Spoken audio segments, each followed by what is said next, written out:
Hello बच्चों, let's see this question. Two charges plus Q each are fixed at point C and D. Line AB is the bisector line of CD. A third charge plus Q moved from A to B, then from B to C. तो देखो यहाँ पे हमने C और D पर plus Q charge रख दिया है और एक चार्ज हमने रखा यहाँ पे प्लस Q A पॉइंट पर। अब देखो A पॉइंट से मैं देखूँ तो ये दोनों चार्ज, तीनों चार्ज पॉजिटिवली हैं और ये एक दूसरे को रिपेल करेंगे, तो यानी कि ये इसे इधर रिपेल करेगा और डी वाला चार्ज इसे इस डायरेक्शन में रिपेल करने की कोशिश करेगा।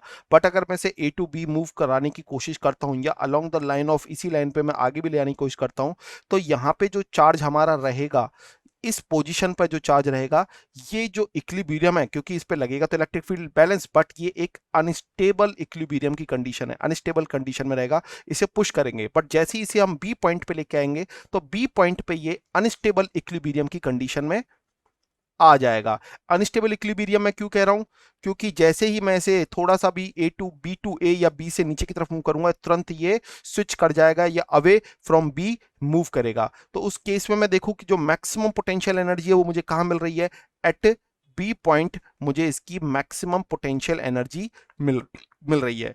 अच्छा, अगर मैं इसी चार्ज को C to D line along move कराऊंगा तो यहाँ पे दोनों साइड से हमें रिपल्शन मिलेगा और ये रिपल्शन एकदम स्टेबल होगा, क्योंकि जितना ये जैसे ही अगर मैं इसे यहाँ शिफ्ट करता हूँ तो इसे पुश करके वापस इधर भेज देगा, और अगर इसे मैं यहाँ शिफ्ट करता हूँ तो ये डी चार्ज इसे पुश करके वापस इधर ही इस पोजीशन पे भेज देगा। तो ये जो पोजीशन है, अगर अलोंग सी डी लाइन बात करें तो फिर ये स्टेबल इक्विलिब्रियम की कंडीशन होगी। और इस केस में फिर जो पोटेंशियल एनर्जी है, क्योंकि ये रुक नहीं पा रहा है, वापस सेंटर पे ही जा रहा है, तो potential energy along C D line मुझे मिनिमम मिलेगा।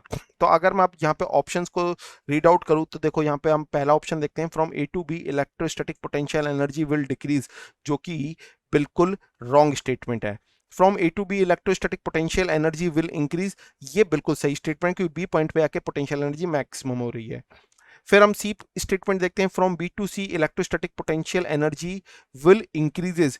अब बी टू सी, अब यहाँ पे देखो हम क्या कर रहे हैं सर, अगर हम मूव करा रहे हैं पार्टिकल को कहां से कहां, सी से बी से सी पोजीशन पे लेके जा रहे हैं, तो देखो इसकी पोटेंशियल एनर्जी डेफिनेटली सर कैसी होगी, आप खुद देखो, ये डिक्रीज होगी। इसका मतलब ये स्टेटमेंट भी सही है। डी स्टेटमेंट देखते हैं, from B to C electrostatic potential energy will decreases, तो यहां पे ध्यान से देखो, हम सी डी लाइन के अलोंग चलेंगे तो पोटेंशियल एनर्जी डिक्रीज होगी, और यहाँ पे मैक्सिमम थी, तो मैं जैसे जैसे अलोंग मूव करूंगा तो पोटेंशियल एनर्जी डिक्रीज होती जाएगी, और ये स्टेटमेंट सही है। So final answer is option B and D.